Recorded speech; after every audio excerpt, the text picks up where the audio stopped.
A pool of dark red spread across the white marble floor of a boutique hotel lobby in Miami, but it wasn't a cartel enforcer bleeding out beneath the chandelier lights.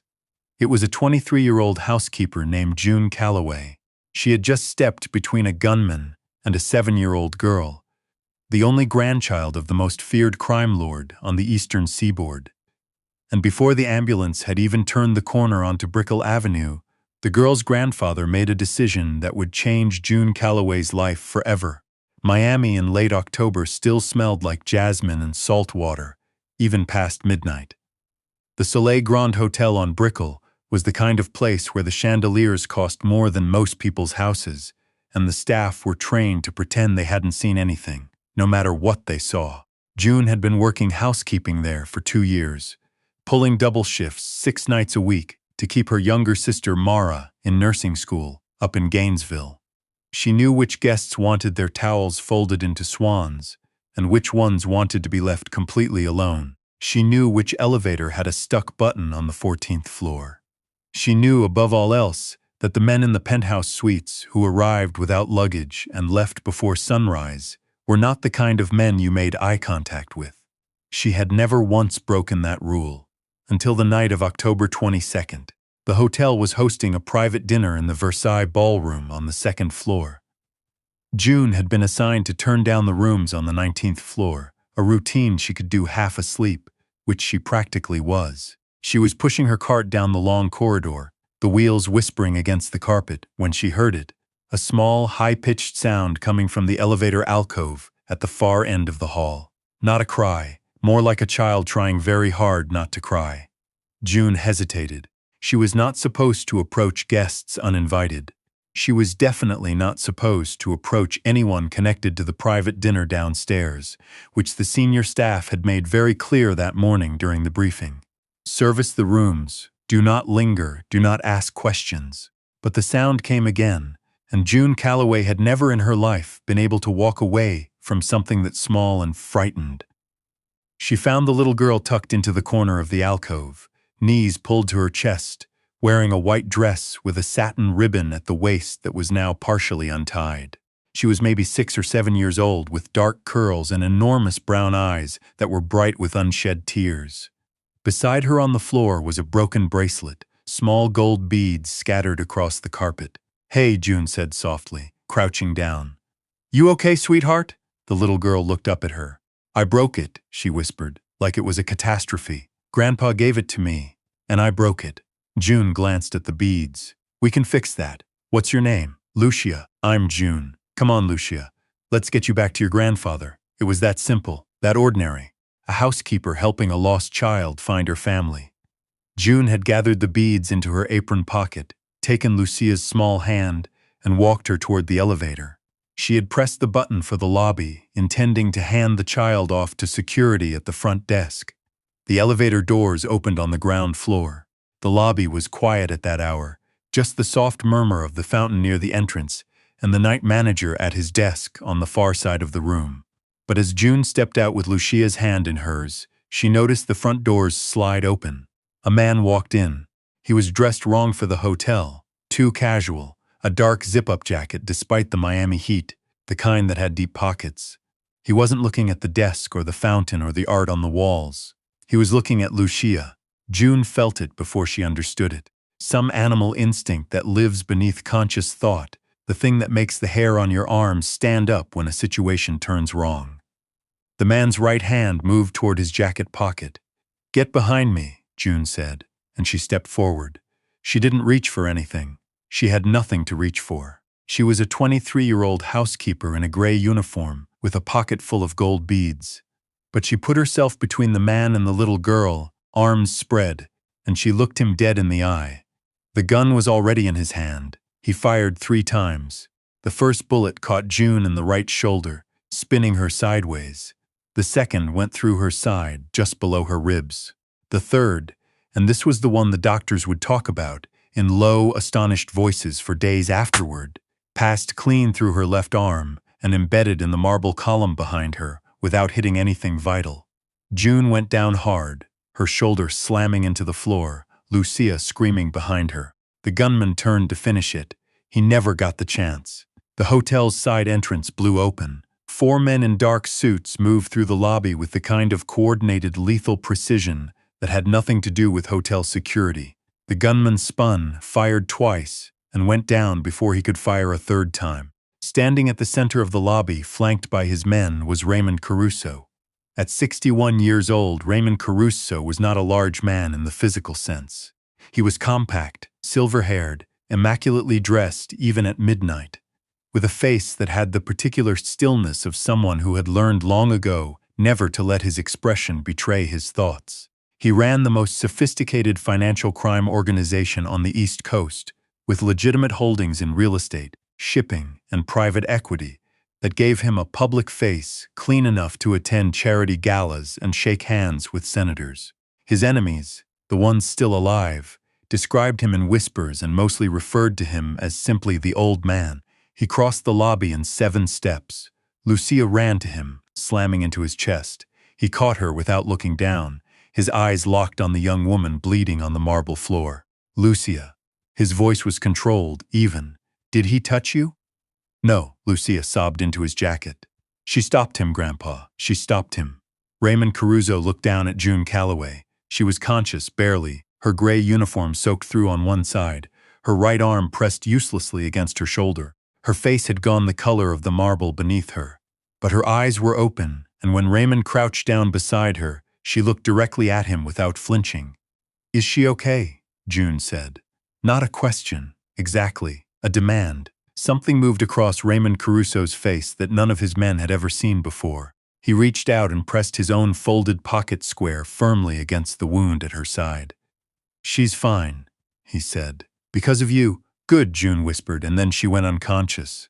The trauma team at Jackson Memorial worked on June Calloway for 9 hours. They removed 2 bullets, repaired a lacerated muscle in her shoulder that would require months of physical therapy, and spent 3 of those 9 hours managing blood loss that the lead surgeon later said had been frankly unsurvivable in most cases.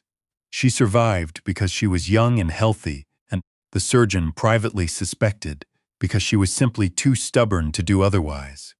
She did not know, while she was in surgery, that Raymond Caruso had taken over an entire wing of the hospital. She did not know that the men in the waiting room at the end of the hall were not hospital staff. She did not know that Raymond had made 2 phone calls before the ambulance had even arrived. The first to his attorney, and the second to a woman named Doris Fain, who ran the most discreet private security firm in South Florida. When June opened her eyes on the second day, the first thing she saw was a ceiling she didn't recognize. The second thing she saw was Lucia Caruso, asleep in the armchair beside her hospital bed, with a stuffed rabbit tucked under her chin, her dark curls spread across the upholstery. The third thing she saw was Raymond Caruso, standing at the window. "You're awake," he said without turning around. Like he'd known the exact moment it happened. "Where am I?" June's voice came out wrong, thin and scraped sounding. "Still at Jackson Memorial, private room. Don't try to sit up." He turned then, and crossed to the chair beside her bed, not the one Lucia occupied, but a second one that had been placed there at some point. He sat down. He was still in the same dark suit from the night before, though someone had brought him a fresh shirt. "Lucia," June said, looking at the sleeping child. "She wouldn't leave," Raymond said simply. A flicker of something crossed his face. "She told the nurses you were her friend." June looked at the little girl for a long moment. Then she looked back at Raymond Caruso, and something in his expression told her that he was the kind of man who always knew exactly more than he was currently saying. "Who was he?" June asked. "The man in the lobby." Raymond studied her. "A message," he said, "from people who wanted to send me one. They used a 7-year-old to send it." "Yes." His voice dropped a register. "They did." June was quiet for a moment. The heart monitor beeped steadily. Outside the window, Miami looked bright and indifferent in the morning sun. "So what happens now?" she asked. Raymond leaned forward, resting his elbows on his knees. His eyes were dark and very direct, and June had the sensation of being assessed in a way that went well past the surface. "That's what I need to talk to you about," he said. "Are you strong enough to listen?" "I'm awake," she said. "Talk." He didn't soften it. Raymond Caruso did not appear to be a man who softened things as a general practice, and June would later come to understand that this was actually one of the things about him she respected most. He told her who he was, or enough of it that she could fill in the rest. He told her about the man in the lobby, a contract shooter employed by a rival organization that had been looking for leverage against the Caruso family for 8 months. He told her that by stepping in front of that gun, June Calloway had made herself a loose end that the rival organization could not afford to leave alive. She had seen the shooter's face. She had survived. And the people who sent him were not the type to leave witnesses, particularly witnesses who had caused them embarrassment. "I can protect you," Raymond said. "I have the resources. But there's a limit to how long I can maintain protection for a civilian. Eventually, gaps appear. People get tired. Schedules slip." He paused. "There is only one way to guarantee your safety indefinitely." June looked at him. "You're going to tell me something insane right now, aren't you?" The corner of Raymond Caruso's mouth moved. It might have been the beginning of a smile, or it might have been something else entirely. "My son, Marcus, is 36 years old," he said. "He lost his wife 4 years ago. He has been running the legitimate side of our operations in New York, and he has no intention of remarrying. None whatsoever. He will tell you this himself in approximately emphatic terms if you ask him." Another pause. "None of that matters, because the only status that puts you entirely beyond reach, beyond what any rival organization would dare to touch, is the status of being a Caruso, Marcus's wife." June stared at him. "In our world," Raymond continued, his voice measured and quiet, "a hit on the boss's wife is not just a crime. It is a declaration of war against every family on the commission. It triggers consequences that no rational organization will risk. If you carry that name, no one will come for you. Not next month. Not in 10 years. Not ever. Your son," June said slowly, "doesn't know you're having this conversation." "Correct. So you're proposing that I marry a man I've never met, who doesn't want to get married, to keep myself alive, because I happened to grab a 7-year-old girl's hand in a hotel lobby." Raymond Caruso looked at her steadily. "You didn't just grab her hand," he said. "You stood between my granddaughter and a loaded gun with nothing but your body. You were under no obligation to do that. You had every reason to step back, press the elevator button, and let the professionals handle it. Instead, you acted. And that action has consequences I will not allow you to pay for alone." June looked at the ceiling. She thought about Mara in nursing school in Gainesville. She thought about the 2-bedroom apartment she shared with a roommate in Overtown, with the window that didn't lock properly, and the neighbor's dog that barked every night at 2 a.m. She thought about going back there, to that life, with someone out there who had her face in their head and a reason to make sure she disappeared. "What about my sister?" she said. "She'll be taken care of. School, housing, whatever she needs." June closed her eyes. "And your son, what is he like?" "Honest," he said finally. "Stubborn, occasionally infuriating. He loved his wife very much. A beat. He will not pretend to feel things he doesn't feel. But he keeps his word. Whatever he promises you, he will deliver." June opened her eyes and looked at Lucia, still asleep in the armchair, the stuffed rabbit clutched under her chin. "Okay," she said.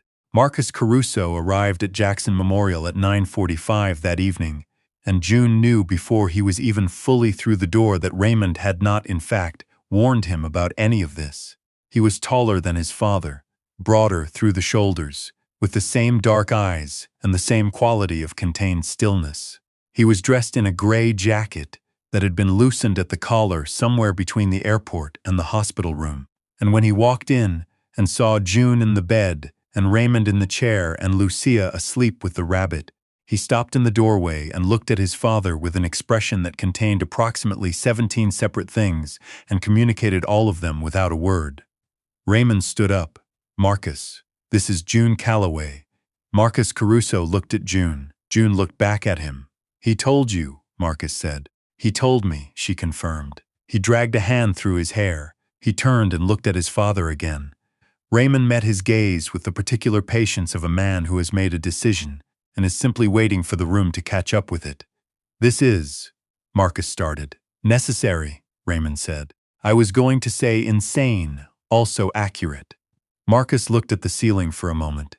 Then he looked at June again, and his expression shifted into something that wasn't warm exactly, but was at least direct. "I'm sorry you were put in this position," he said. "Both the original one and this one." "I put myself in the original one," June said. "The second one I'm still working out." Something moved across his face, not a smile, but something adjacent to respect. He walked to the side of the bed and pulled the chair his father had vacated and sat down. He leaned forward, forearms on his knees, the same posture his father had used, and June wondered if it was something they'd both learned or something that just ran in the blood. "If we do this," Marcus said, "I will not lie to you about what my world looks like. It is not safe. It is not simple. There are people in it who will resent you and test you and try to use you as a pressure point. I can protect you from the outside threat, but the inside is." He stopped. "You would need to be careful." "I'm already careful," June said. "I've been careful my whole life. This is a different kind of careful. Tell me what it looks like." He did. He spent 40 minutes telling her, plainly and without softening, what her life would look like as his. The compound in Connecticut, the security detail that would be a permanent fixture, the way the family operated, the people she would meet, the ones she needed to avoid, the rules of conduct that existed in their world that had no parallel in the one she knew. He told her about Elena, his late wife, briefly and without drama, just enough so that June understood the shape of what he'd lost and didn't step somewhere she shouldn't. She listened without interrupting. When he finished, she said, "The two men who were supposed to be watching Lucia at the hotel, what happened to them?" Marcus went very still. "They were at the event downstairs," he said carefully. "There was a miscommunication about the handoff. Lucia was supposed to have been transferred to a family escort at 9. It didn't happen." "A miscommunication," June repeated. "It is being addressed." "I'd like to know that it's been addressed," she said. "Not vaguely, specifically. Because a 7-year-old was alone on the 19th floor of a hotel, because two grown men with one job didn't do it, and I'd like to know that they understand exactly what nearly happened." Marcus Caruso looked at her for a long moment, and this time the thing that crossed his face was unmistakably something warmer than respect. "They have been removed from Lucia's detail," he said, "permanently, and they have been made to understand why." "In detail." June nodded once. "Okay," she said. "Okay," he said. "I'll do it," she said. "I'll marry you." The wedding took place in the hospital 5 days later, when June was strong enough to sit upright without the room spinning. A civil officiant drove down from Coral Gables. Raymond stood to the left. Lucia stood to the right, holding the stuffed rabbit and taking the occasion with extreme seriousness. Mara, who had driven down from Gainesville at 11 the previous night after a phone call from June that had lasted 47 minutes and covered a great deal of ground, sat in the chair by the window with the expression of a person trying very hard to keep up with a situation that was evolving faster than human comprehension could follow. Marcus stood beside June's bed. He was in a dark suit. June was in a hospital gown with a cardigan that Mara had brought from the apartment. When the officiant said the words, Marcus took June's uninjured hand. He had brought a ring, simple, white gold, a single oval stone, and he slid it onto her finger with the careful precision of a man who was doing something he intended to mean. "I'll keep you safe," he said quietly. "Not to the officiant, not to the room. To her, that's my word. And I'll hold you to it," June said, which was not the traditional response, but which made Lucia at least approve strongly enough to clap. They were not in love. June understood that. Marcus understood it perhaps more clearly than anyone, given what he'd had and lost. What they were was something stranger and more durable, two people who had both made a decision without flinching, who had both looked at an impossible situation and said, clearly and without drama, "Fine, I'll handle it." There is something in that, June would later think, that is its own kind of foundation. The Caruso compound in Westport, Connecticut, was nothing like June had imagined, which was mostly because she had been imagining something from a movie, and the reality was quieter and stranger and more domestic than that. It was a large property behind iron gates and old trees, with a house that had been added onto in 3 different decades and showed it, and a separate guest cottage where Lucia stayed when she visited, and a kitchen that was the center of the household, in a way that suggested someone in the family had at some point been serious about cooking. June spent the first 2 weeks in a guest room, recovering, under the care of a physician who came every other day and a physical therapist who came 3 times a week and was relentlessly cheerful about June's shoulder in a way that June found both annoying and necessary. Marcus was in and out, mostly out. He ran legitimate operations in Manhattan and spent 4 days a week there, which June privately found to be a functional arrangement. They were still figuring out the shape of whatever this was, and distance helped. But he called. Every evening, roughly around 7, a brief check-in. Was she eating? Was the physical therapy progressing? Did she need anything? The calls were not long, and they were not personal in any deep sense, but they were consistent, and consistency, June had learned long ago, told you more about a person than almost anything else. Then the 3rd week, the calls stopped. Raymond came to Westport on a Tuesday morning. June found him in the kitchen when she came downstairs, sitting at the table with a cup of coffee and the particular expression of a man organizing what he is about to say. "Marcus is in New York," Raymond said. "There's been a development." June sat down across from him. "Tell me." It had been building for weeks, apparently, though June had only been in this world for 3 of them. The organization that had sent the shooter to the Soleil Grand, a network operating out of Philadelphia and Baltimore, moving money through a series of holding companies that had taken Raymond's financial intelligence team 18 months to map, had made another move. Not a physical one this time, something more calculated. They had gone to a federal attorney with a package of information about Caruso Holdings, some of it accurate and some of it manufactured, and they had done so through an intermediary who had turned out to be someone inside Raymond's own legal team. "How far in?" June asked. Raymond's eyebrows rose slightly, as if he hadn't expected the question to be that specific. "Deep enough," he said. "Marcus is dealing with it. Is he safe?" Raymond looked at her steadily. "He will be," he said. "But the next 72 hours are—" He stopped, started again.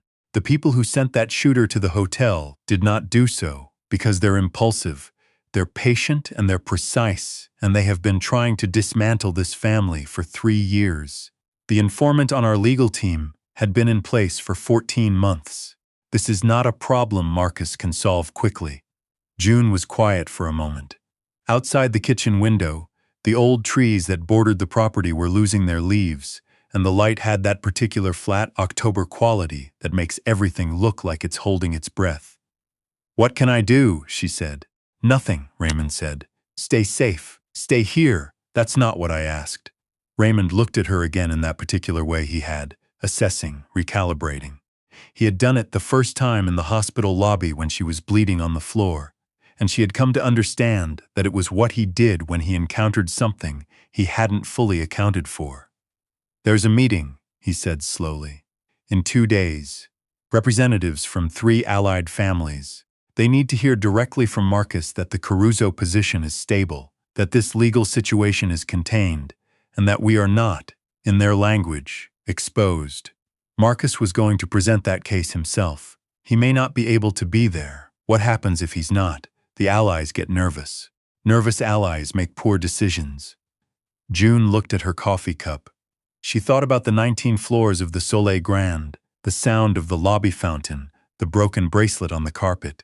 She thought about the way Marcus had spent 40 minutes telling her the truth about his world without softening a single edge of it. "Tell me what they need to hear," she said, "and who needs to hear it." Raymond Caruso was quiet for a long time. "You understand," he said, "that walking into that room changes things. You will no longer be an outsider who married into protection. You will be a participant." "I was never really an outsider," June said. "I stepped in front of a gun for this family. I think that disqualified me from outsider status on night 1. Raymond set down his coffee cup. "Marcus will not like this. Marcus can tell me that himself." Marcus called that night at 11:43, which was not the usual 7 o'clock, and his voice had the particular texture of someone who has been running on 4 hours of sleep for 3 days and has reached the part of exhaustion where things start to strip back to the essential. "My father told me what you said," he said. "And?" A pause. "The meeting is the day after tomorrow. The Hargrove family sends their consig and 2 lieutenants. Battaglia sends his son. The Fenn Group sends. He stopped. This isn't what you signed up for. I didn't sign up for anything, June said. I made a decision, same as you did. Same as your father did. I'd like to make this one too. Another pause, longer this time. You'd need to understand exactly what to say, Marcus said, and exactly what not to say. And you'd need to hold the room, which is. He stopped again. I held a lobby, June said. The silence on the line stretched for several seconds. Yeah, Marcus Caruso said very quietly. You did. She held the room. It was not easy, and anyone who later implied it had been was being generous with the truth. The men in that room in Hartford had spent decades in a world where trust was measured in decades and tested in blood, and a 23-year-old housekeeper from Miami who'd been married 3 weeks was not, on its face, a convincing symbol of organizational stability. June knew this. She walked in knowing it, and she used that knowledge the way she used most things, practically, without drama. She did not try to be something she wasn't. She did not perform the role of a crime family matriarch, which she wasn't, or pretend to a history in that world she didn't have. What she did was tell the truth, in the specific way that people who are not accustomed to being believed learn to tell it. Plainly, without decoration, making eye contact, and not looking away. She told them that the legal situation was being addressed and would be resolved, and that the family's position was stable, and that the Caruso commitment to their alliances was unchanged. She told them this in approximately 9 minutes, which was 6 minutes shorter than Raymond had estimated she'd need. And then she sat and answered their questions, with the same quality of directness that Marcus had used in the hospital room, and that Raymond had used in the kitchen, and which she was starting to understand was something particular to this family. An allergy to softening things that passed, apparently, through both blood and proximity. After Raymond drove back to Westport with her, he didn't speak for most of the drive. When they pulled through the gates, he said, Marcus's wife used to say that the hardest thing about this world was learning what was worth being afraid of and what wasn't. He paused. She was right. It took her years to get there. He paused again. You seem to have arrived. Marcus came home 2 days later, late on a Thursday night. The informant had been identified and removed. The federal case, constructed on manufactured evidence, and the testimony of someone who was no longer in a position to testify, had collapsed in a way that Raymond's attorneys were now working to make permanent. The Philadelphia operation had overextended, and in doing so had exposed itself, and the exposure was now being used in ways that Marcus had spent the drive back from New York composing in his head.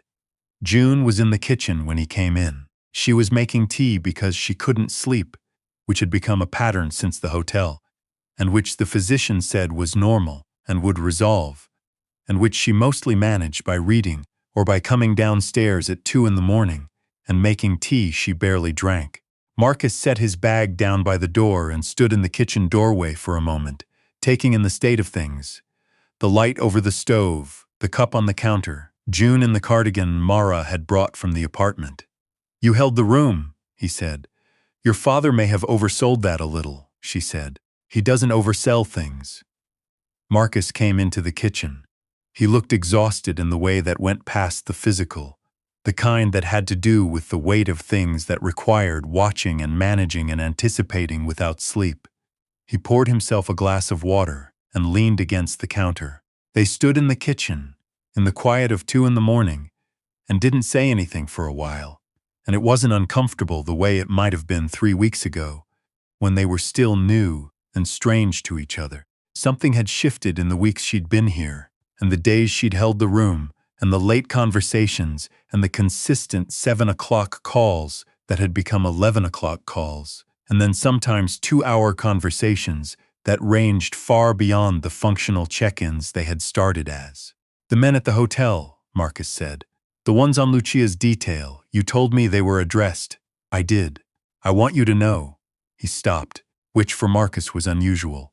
He was a man who chose his words carefully, but once chosen, used them without hesitation. I want you to know that the way you asked about them, that wasn't something I expected. Most people in your position, coming into this, would have been focused on themselves. I had gotten her out of the alcove, June said. She was my responsibility by that point. Marcus looked at her. June, what? That's not what I'm trying to say. She looked back at him. The kitchen light was doing something particular to the angles of his face. Or maybe she was just looking more carefully than she usually let herself. I know what you're trying to say, she said. I'm deciding whether to make it easy for you. Something broke open in his expression then, not dramatically, not like a wave, more like the way a window comes unfastened in a wind. He set the water glass down on the counter and closed the distance between them in 2 steps, and he put his hand against the side of her face with a carefulness that had nothing to do with the fact that she was still healing, and everything to do with what she meant to him now, which had changed without either of them quite marking the moment it happened. I don't need easy, he said. I just need true. Then yes, June Calloway said. June Caruso, as it happened, as it had been for 3 weeks and would be for far longer than that. Yes, that's what this is. It wasn't the love story either of them had planned. Marcus had planned one once and lost it, and had closed the door on the possibility of another. June had never really planned at all. She'd been too busy working double shifts and managing the gap between what life was and what she needed it to be. What they had instead was something that had arrived unannounced and proven itself under the kind of pressure that most relationships never face and very few survive. A housekeeper who had stepped in front of a gun with nothing but the weight of her own body. A man who had come home to a kitchen lit by a single stove light, and a woman who had held his family standing in a room full of people who were waiting for her to fail. It wasn't a story that started with romance. It started with blood on marble and a little girl in an alcove with a broken bracelet and a split-second decision by a 23-year-old who simply could not make herself walk away. But then, Raymond Caruso had once told June, not long after all of it, that the strongest foundations are the ones built under fire, because at least you know what they can hold. Lucia, for her part, had repaired the gold bracelet with Raymond's help the following weekend, and had presented it to June in the Westport kitchen with the gravity of a child conferring an honor. June wore it every day after that, alongside the white gold ring with the oval stone. She never went back to the Soleil Grand, but she never needed to. Everything she had been looking for, the solid ground, the thing that held, had found her first on a checkered hotel floor in the space between one heartbeat and the next. Would you have stepped in front of that gun? With no training, no backup, and no guarantee of anything, just a child's frightened face looking up at you? Let us know what you would have done in the comments below. And if this story moved you, please hit the like button, share it with someone who loves a good romance, and subscribe to Sadie's Romance Library for more stories like this one. We'll see you in the next one.